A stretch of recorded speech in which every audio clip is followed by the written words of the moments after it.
Hi, I'm Jackie Jackson, and I'm going to talk to you about legal assistance for IRS problems. Now, if you are having legal problems with the IRS, the first person to consult with is an attorney. And there are many attorneys who are specifically trained and dedicated to tax issues. In fact, there are entire law firms that specialize in dealing with IRS and tax issues. However, attorneys can be expensive. The first step you want to take is make sure that you are going to a reputable tax firm so that the money that you are spending on this tax attorney is money well spent.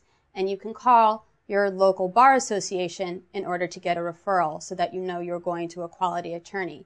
However, if you are not able to pay for attorney services, every state has an LITC, or a low-income taxpayer clinic.